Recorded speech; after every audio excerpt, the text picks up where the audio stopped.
guys, welcome back to my channel. So if you're new here, make sure you guys subscribe. Before we get started, I'm going to be doing a how I edit my Instagram photos, and I do it a couple different ways, but I just want to show you, the different ways I edit my photos.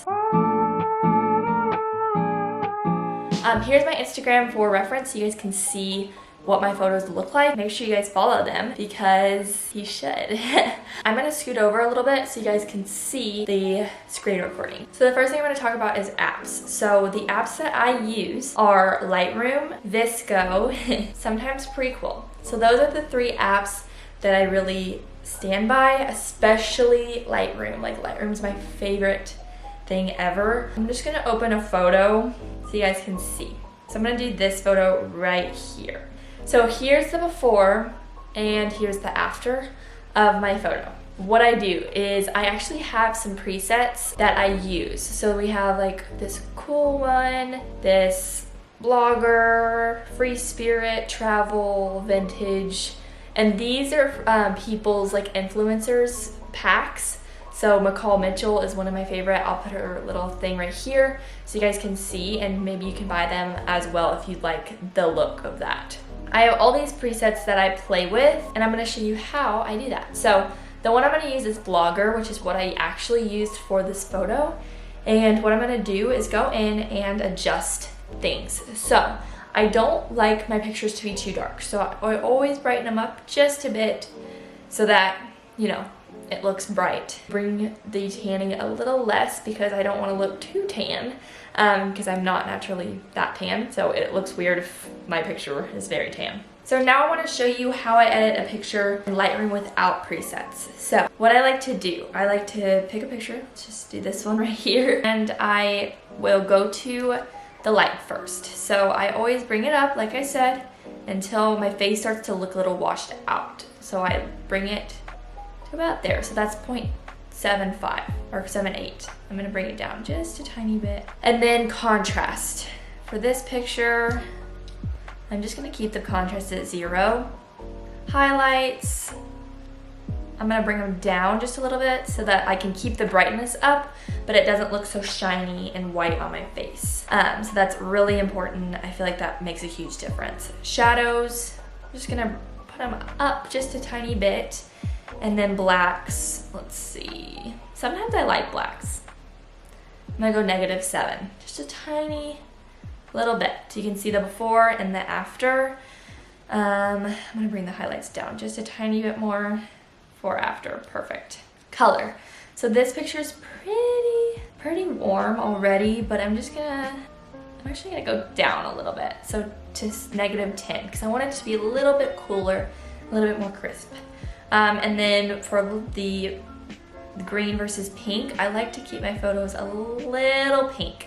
Really made the picture look a lot whiter. Saturation, I like to go up like 5 or 6, and then vibrance, I go up like 25. I think that looks so good. So then I go into the color wheels and color mixes, and I like to saturate the red just a tiny bit. And then the saturation on orange, I keep it 0, but the luminance I go down just a tiny bit to give me a more tan look. It's pretty good. The yellows, if you guys are blonde like me, bring the yellows out of your picture. It's going to make your hair look so bright and so blonde, and I really like it. So I'm gonna go and bring that down, not all the way, just maybe halfway. It's 50. And then green, you can just mess with the green. There's a little green bin in the back if you guys can see that. I'm just gonna desaturate it so it's not a main focal of the picture, if that makes sense.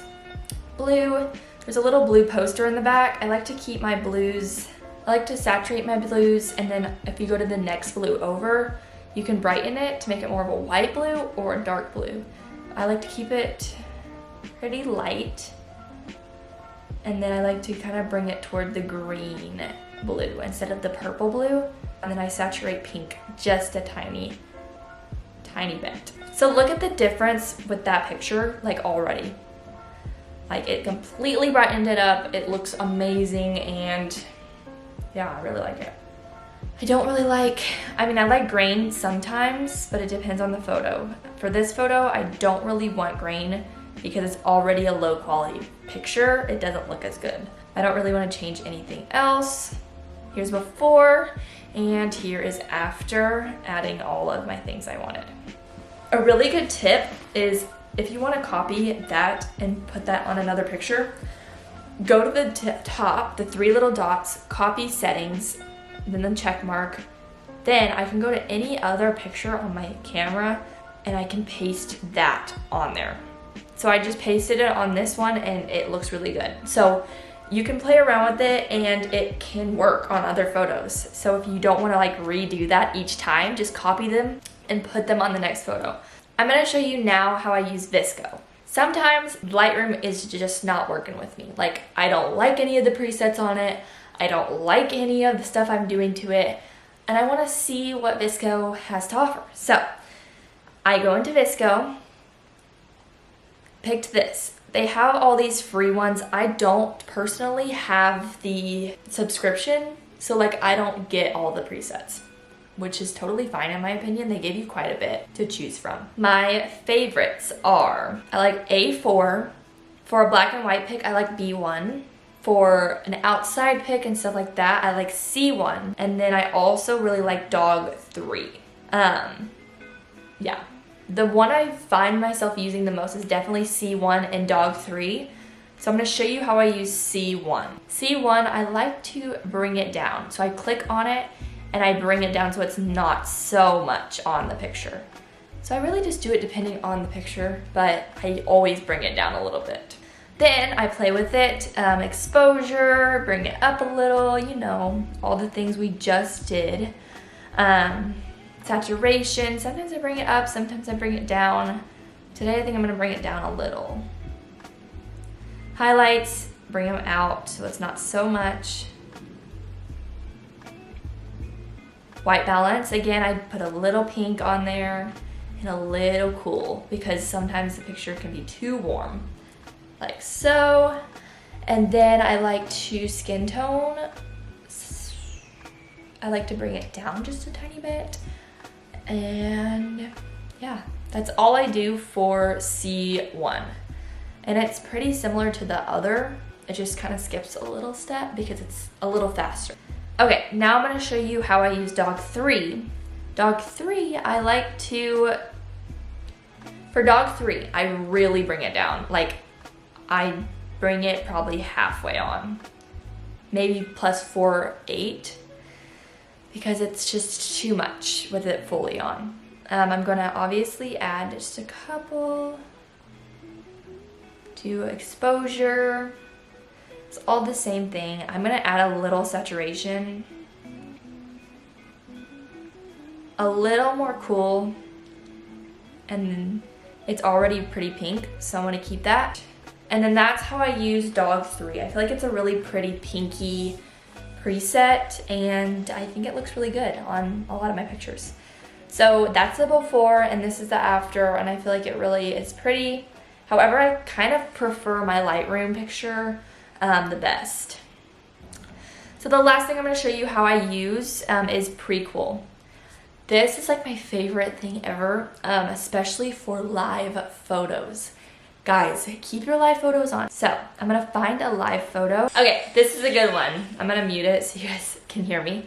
That's a live photo. So what I go to is an effects, and then I like the trends, but I also really love the retro. So let's do trends first. So there's this, I kind of play around with it.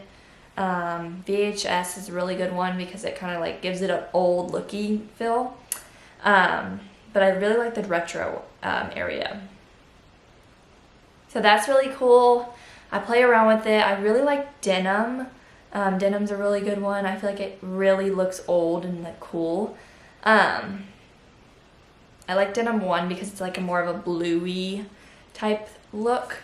But then I also really like Monroe. Monroe's a really good one. I like number 2 Monroe. So here's number 2 and then here's number 1. So it's a little more blue than purple. Yeah, I feel like Monroe is my favorite. So I'm gonna do number 2 Monroe, and then I save that. And then it saves as a video. So it's a live picture, but it's like a video, which I think is really cool. I did it with like me on the beach and stuff, and it looks really pretty with the blue water. So that's another app that I really like using because it kind of gives it this retro feel to your pictures without actually having to have a film camera and stuff like that. Well, I hope you enjoyed this video. If you did, make sure you subscribe and comment down below any other video ideas you want to see from me. I love you guys so much, and I'll see you in my next video.